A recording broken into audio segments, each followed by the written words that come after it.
Assalamualaikum warahmatullahi wabarakatuh. Alhamdulillah wassalatu wassalamu ala Rasulillah wa ala alihi wa sahbihi wa mawalah amma ba'd.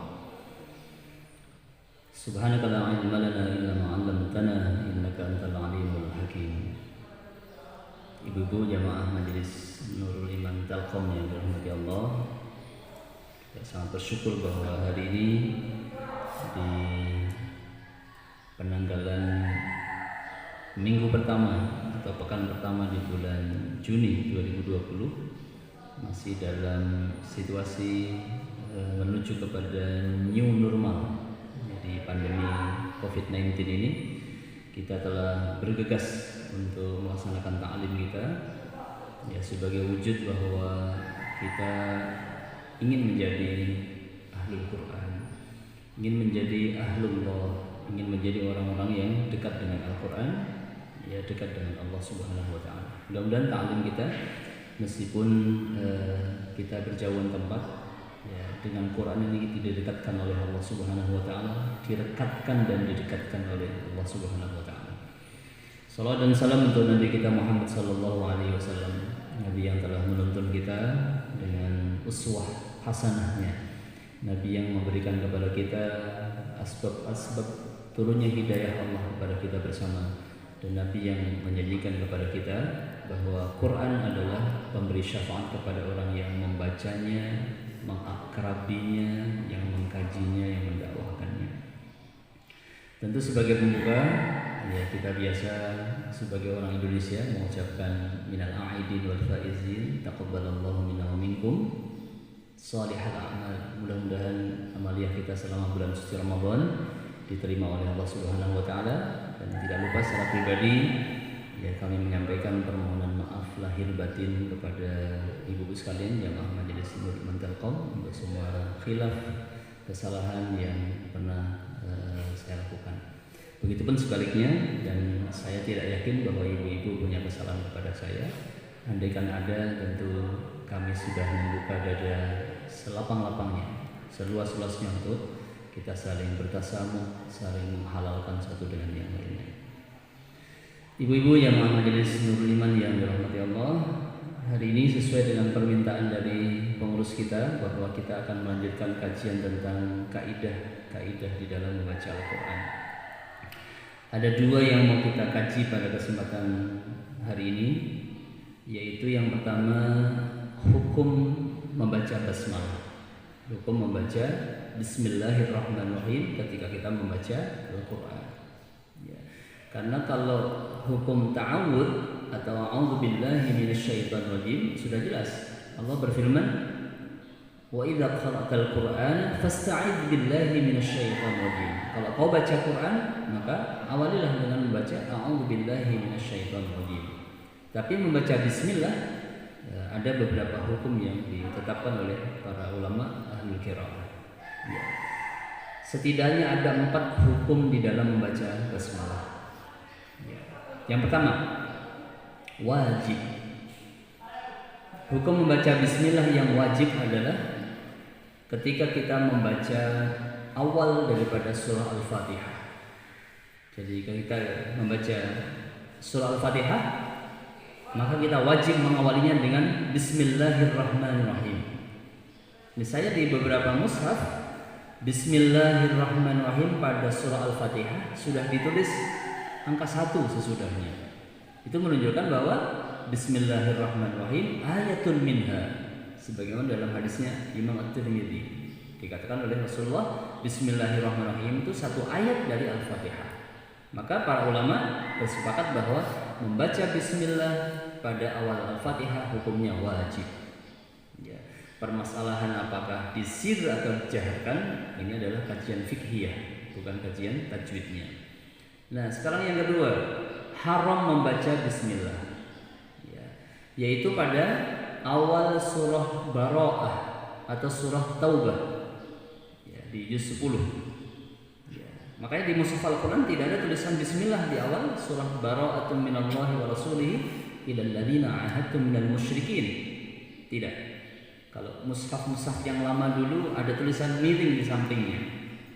A'udzu billahi minan nar wa min syarril kuffar wa min ghadabil jabbar. Al-izzatu lillahi wa lirasulih. Bara'atun minallahi wa rasulih. Itu biasanya di mushaf-mushaf yang ya, lama dulu ya. Itu ada tulisan seperti itu miring. Tetapi ulama sepakat bahwa membaca bismillah di awal Bara'ah atau di awal surah Taubah haram hukumnya. Ya. Yang ketiga, sunnah. Tadi yang pertama wajib, yang kedua sunnah, yang kedua adalah haram, yang ketiga adalah sunnah. Kapan membaca bismillah itu sunnah? Yaitu di setiap awal surah di dalam Al-Quran yang 114, kecuali 2, berarti tinggal 112 ya, kecuali 2, yaitu di awal surah Al-Fatihah karena tidak sunnah, justru wajib hukumnya. Dan yang kedua di awal surah Bara'ah tidak sunnah karena dia haram. Selain pada 2 surah itu, membaca awal surat dari Al-Quran hukumnya adalah sunnah. Di awal surah Al-Baqarah, di awal Ali Imran, di awal An-Nisa, Al-Ma'idah, semuanya hukumnya adalah sunnah ya. Dan yang terakhir, yang keempat adalah membaca bismillah di pertengahan surah Bara'ah. Surah Al-Bara'ah itu kan dimulai di lembar ketiga ya, dari juz 10 dan berakhir pada lembar ketiga juga di juz 11 ya, jadi hampir 10 lembar ya surah Al-Bara'ah atau surah Taubah itu. Nah, di tengah-tengahnya umpamanya kita membaca di pertengahan ya juz 10 umpamanya ya, kita membaca yuriduna ayyutfi'u nurallahi biafwahihim umpamanya, kita mengawali dengan bismillah. Bismillah pada bacaan itu hukumnya mubah, artinya boleh. Tetapi sebagian besar ulama mengatakan tidak perlu. Jadi tidak perlu baca bismillah. Seperti di awal juz 11. Itu kan masih surah Taubah ya, surah Bara'ah. Ya'tadiruna ilaikum. Ya, idza raja'tum ilaihim. Kita tidak perlu. Yang perlu hanya baca a'udzu billahi minasyaitonir rajim. Ya'tadiruna ilaikum idza raja'tum ilaihim. Qul la ta'tadiru dan seterusnya. Ya. Inilah ibu-ibu yang dirahmati Allah. 4 macam hukum membaca basmalah di dalam Al-Quran. Yang pertama adalah wajib, yang kedua haram, yang ketiga sunnah, dan yang keempat adalah mubah. Mubah itu artinya boleh, jaiz, silahkan dipilih antara membaca atau tidak. Tetapi tadi sudah kita simpulkan, sebagian besar ulama mengatakan tidak perlu. Jadi kita hanya perlu membaca ta'awudz saja ketika kita membaca di pertengahan surah Taubah atau surah Bara'ah. Ya. Mudah-mudahan bisa kita perhatikan dan bisa kita praktekkan dalam keseharian kita membaca Al-Quranul Karim. Terima kasih ibu-ibu yang dirahmati Allah Subhanahu wa taala. Kemudian yang kedua yang akan kita kaji pada kesempatan hari ini adalah satu gharibah min gharaibil alfaz wa al-kalimat. Satu hal-hal yang ya termasuk kelompok keanehan di dalam membaca Al-Quran, yaitu judulnya huruf alif yang tidak perlu dibaca panjang ya. Biasanya huruf alif yang jatuh sesudah huruf yang berbaris fathah ini menjadi kaidah untuk bacaan mat. Mat kan seperti dalam syair tajwid itu di Syifaul Janan, wa ahruful maddi thalathun tusafu ya, huruf mat itu ada 3, al-wawu thummal alifu thummal ya'u ya, wawu, alif dan ya. Wawu yang bersukun, wawu sukun yang sesudah huruf yang berbaris dhammah berarti dia menunjukkan mat. Kemudian ya sukun yang jatuh sesudah huruf yang berbaris kasrah maka dia menunjukkan mat. Begitupun juga alif sukun yang jatuh sesudah huruf yang berharokat fathah itu adalah tanda mat. Ya. Walafdhu nuhiha likullin jama'ah. Ya. Lafadz nuhiha itu adalah mewakili 3 tanda mat di dalam bacaan Al-Quran. wawu sukun sesudah garis dhamma. Hi, ya sukun sesudah kasrah. Ha, alif sukun sesudah garis fathah. Walafdhu nuhiha likullin jam'an. Tapi ini ada yang aneh. Di dalam Al-Quran ada 4 huruf alif sukun yang jatuh sesudah fathah, tetapi tidak boleh dibaca panjang. Ya, ini mirip-mirip apa itu ya? Jebakan ini ya. Tapi hurufnya tidak boleh dihilangkan. Ya. Maka ini perlunya kita belajar talaqi atau musyafahah. Ini tidak akan diperoleh kecuali orang yang belajar bertalaqi. Ya. Ketika dia musyafahah, dia akan tahu, dijelaskan oleh gurunya bahwa alif itu ada, tidak boleh dihapus, tetapi hukumnya tidak ada lagi. Ya. Sebagaimana kita sudah tuliskan untuk ibu sekalian, ya, ada surah Ar-Ra'd, ya, ada surah Al-Kahfi, ada surah Rum, ada surah Muhammad. Bahkan di surah Muhammad ada 2 tempat.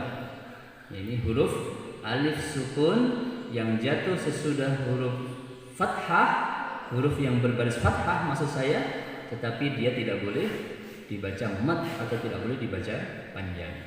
Ya. Ini didapatkan untuk orang-orang yang memang mau bertalaqi atau bermusyafahah. Tanpa bertalaqi, seseorang yang hanya dengan kadar ilmu yang dia miliki atau dengan doktrin ilmu yang sudah dia pelajari, dia akan membacanya tetap seperti apa yang dilihatnya dalam mushaf. Ya. Mari kita persilahkan ibu-ibu sekalian untuk membuka mushafnya.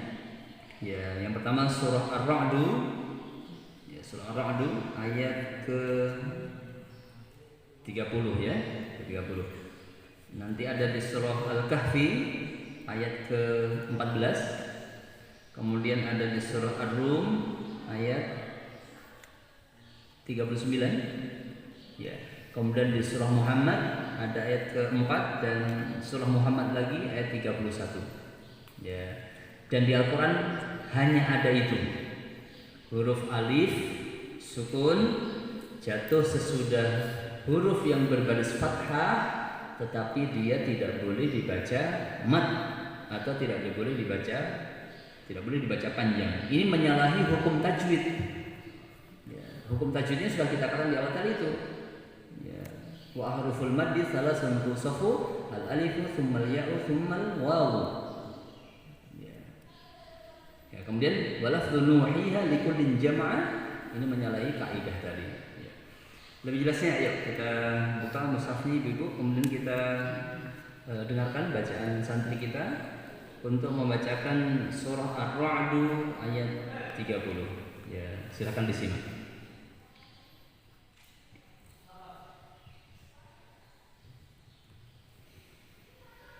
A'udzu billahi minasy syaithanir rajim.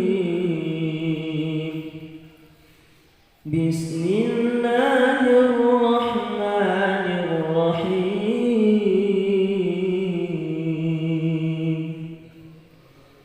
Kadzalika arsalnaka fi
sedikit tadi keliru ya, litat telua. Tapi yang penting bukan itunya, tapi wawu berbaris fathah sesudahnya ada alif sukun, ya, yang mestinya dalam kaidah tajwid harus dibaca litat telua, tapi harus dibaca pendek. Litatluwa alaihimul ladzi auhayna ilaik. Litatluwa artinya apa? Supaya engkau membacakan ya kepada umat itu alladzi auhayna ilaika, yang telah aku wahyukan kepadamu wahai Muhammad. Ya, supaya Muhammad membacakan litatluwa alaihimul ladzi auhayna ilaik wa hum yakfuruna birrahman. Ya. Satu di surah Ar-Ra'd di juz 13. Yang kedua, surah Al-Kahfi ayat 14. Kita persilahkan.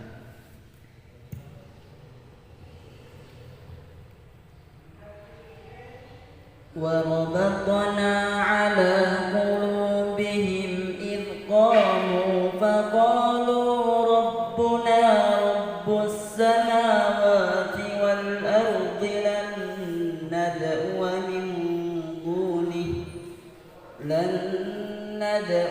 من دونه إلها لقد قلنا إذا شططا. Ya. Warabatna ala qulubihim idh qamu wa qalu rabbuna rabbus samawati wal ard lan nad'u min dunihi. Kita ingat huruf lan yang masuk pada fi'il mudhari berarti tidak selama-lamanya.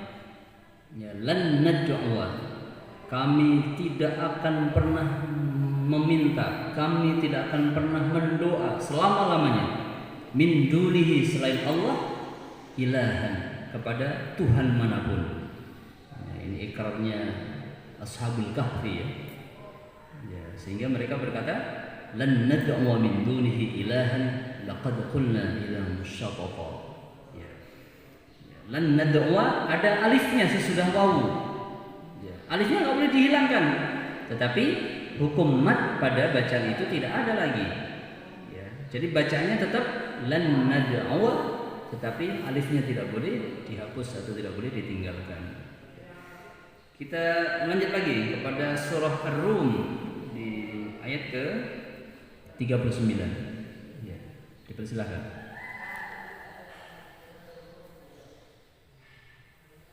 Wa ma ataitum mir riban liyarbu fi amwalin nasi fala yarbu indallah wa ma ataitum min zakatin turiduna wajhallahi fa ulaika humul mudhifun. Sendu ya bacaan santri kita ini. Ibu jadi ngantuk nggak? Ya, supaya ada variasinya ya. Bacaan pada liyar buah. Wa ma ataitum mir riban liyar buah fi amwalin nas. Apa saja yang kalian tunaikan min riban, dari barang riba, liyar buah, supaya dia meriba. Ingat riba itu tumbuh ya. Supaya dia bertumbuh, fala yarbu indallah. Dia tidak akan pernah tumbuh dalam pandangan Allah. Sebaliknya, wa ma ataitum min zakatin turiduna wajhallah, dan apa saja yang kau tunaikan dari zakat, zakah, zakiyah, tazkiyah, untuk menyucikan diri kita. Ya, turiduna wajhallah, yang kau inginkan dengan zakat itu wajah Allah, keridhaan Allah, faulaika humul mudhaifun. Itulah harta yang akan dilipat gandakan oleh Allah Subhanahu wa taala.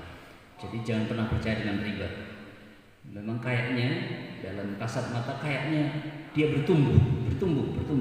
Hari ini kita kasih utang orang 5 juta, minggu depan kembali 5.500.000. Kayaknya bertumbuh. Tapi sesungguhnya fala yarbu indallah. Dia tidak tumbuh dalam pandangan Allah Subhanahu wa taala. Surat Muhammad ada 2 tempat ya. Silakan disiapkan ibu-ibu pada ayat keempat dan ayat ke-31. Ya, kita persilakan santri kita untuk membaca Muhammad ayat keempat. فإذا لقيتم الذين كفروا فضرب الرقاب حتى إذا أثخنتموهم فشدوا الوثاق حتى إذا أثخنتموهم فشدوا الوثاق فإما منا بعد وإما فداء حتى تضع الحرب أوزارها ذلك ولو يشاء الله لانتصر منهم ولكن ليبلو بعضكم ببعض والذين قتلوا في سبيل الله فلن يضل أعمالهم. Coba diperhatikan ibu-ibu, surat Muhammad itu hampir di akhir ayatnya semuanya pakai dhamir hum. Ya, hum. Itu indahnya saja Al-Qur'an ya.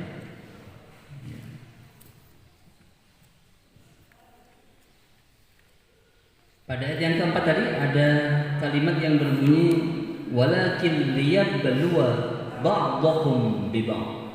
Ada alifnya kan sesudah wawu, tetapi alif itu tidak boleh menjadi tanda mad atau tanda panjang. Dia harus membacanya liyabluwa ba'dakum bi ba'd. Liyabluwa ba'dakum bi ba'd. Tidak boleh dibaca liyabluwa ba'dakum bi ba'd. Bacanya harus pendek. Terakhir surat Muhammad di ayat yang ke-31.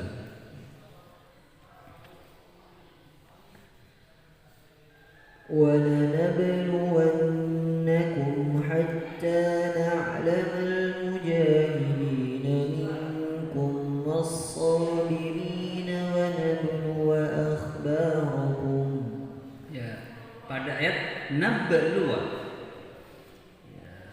siwahnya sama ya, liyabluwa dan nabluwa dari kata-kata ya bala atau cobaan. Liyabluwa dan linabluwa ya, tetap ada huruf alif sesudah huruf wawu, tetapi bacaan itu tidak boleh dimatkan atau tidak boleh dipanjangkan.